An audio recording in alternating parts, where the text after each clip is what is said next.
Salut, dans cette vidéo, je te propose de voir une petite phrase blues de Tim Lurch.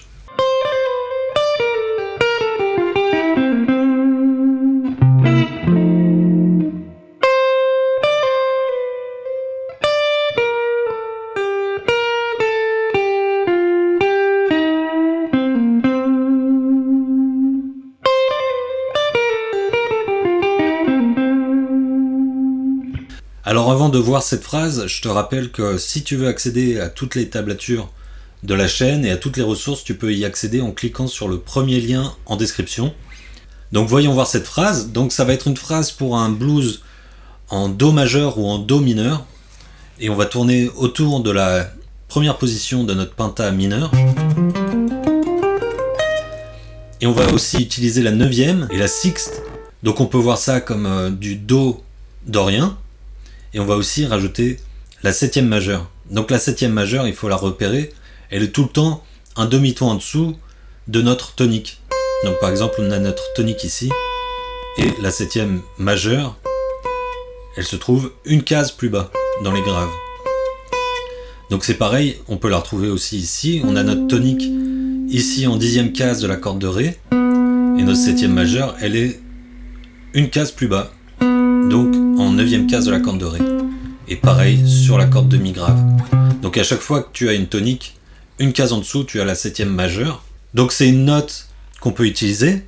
Et tu vas t'apercevoir par exemple dans cette phrase que ça rajoute une couleur très intéressante. Mais la chose à savoir, c'est qu'il faut tout le temps la résoudre, cette note. Cette septième majeure, il faut tout le temps revenir sur la tonique après. Donc si tu l'utilises, il faut tout le temps revenir sur la tonique. Sinon c'est vraiment une couleur très tendue. En particulier sur un blues, parce que sur un blues on a normalement une septième mineure dans notre accord. Et donc ici on va jouer la septième mineure plus la septième majeure et ça fait entendre vraiment une tension. Donc il faut tout le temps penser à résoudre cette note.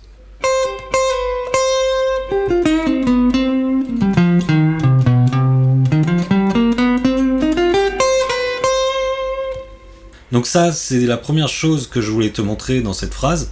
Et la deuxième chose, c'est que au tout début, on a cette petite articulation quasiment jazz manouche.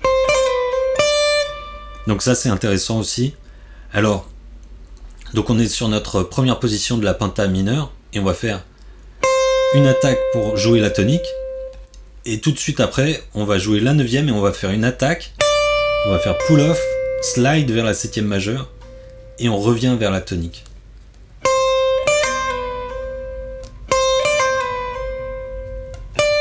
Et on réattaque la neuvième ici. Et à partir de là, on va tout simplement descendre sur la corde de Si, septième mineure, sixte majeure et quinte. Et donc on va répéter ça deux fois. La première fois, on va faire des pull-offs. Et la deuxième fois, on attaque les trois notes. Donc,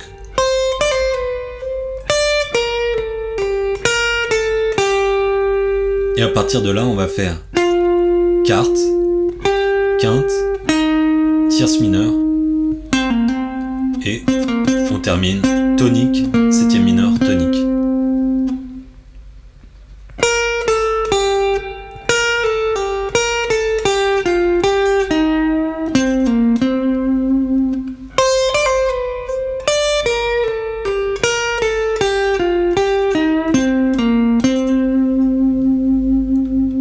Voilà, c'est tout pour aujourd'hui. J'espère que cette petite phrase t'a plu. On se retrouve la semaine prochaine pour la prochaine vidéo. Salut!